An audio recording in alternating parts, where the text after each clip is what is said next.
Bonjour à tous, aujourd'hui je vais vous parler d'un outil de description qu'on appelle les chronogrammes. Ça permet de décrire un système dans le temps. Les chronogrammes permettent de décrire le comportement d'un système. On va décrire l'état de la sortie, ici ce sera cette sortie, en fonction de l'évolution temporelle des entrées.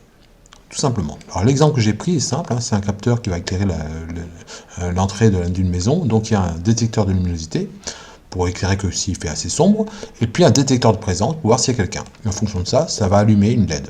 Tout simplement. Alors voilà ma luminosité qui évolue ici dans le temps. Et puis j'ai mis un seuil avec un petit trait, voilà, ça je l'indique. Ensuite j'ai mis un détecteur de présence qui envoie un 0 ou un 1, ok, pourquoi pas. Et puis j'ai mis un spot qui va être éteint ou allumé. Alors j'ai volontairement pas mis 0 et 1, j'ai mis éteint et allumé, vous comprendrez juste après pourquoi. Si on analyse ce chronogramme, on voit que le temps est toujours sur l'axe des abscisses, d'accord? Qu'ici, il y a les moments, verticalement, les traits indiquent les moments où on va déclencher quelque chose, c'est la synchronisation. Donc ça va déclencher ça.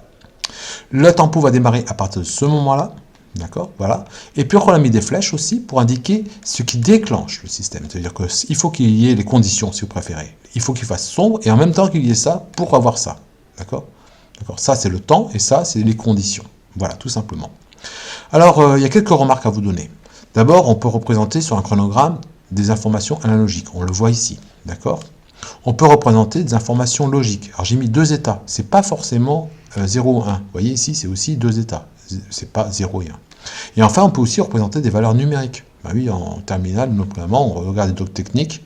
C'est souvent des chronogrammes avec des valeurs numériques qu'on va retrouver sur des capteurs, par exemple, ou sur des protocoles de communication.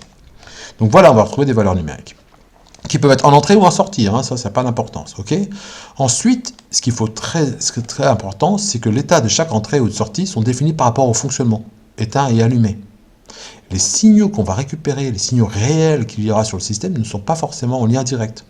Par exemple, ici, sur un spot qui va être éteint et allumé, si le système, la carte de distribution de l'énergie fonctionne à l'envers, il faut envoyer un 0 pour allumer, et ça veut dire qu'on aurait dû inverser les signaux ici. D'accord? Donc ça décrit un fonctionnement, mais la carte électronique, elle, derrière, peut inverser les signaux. Il faut regarder la carte de distribution. C'est un second temps qu'on va s'intéresser à cette partie-là.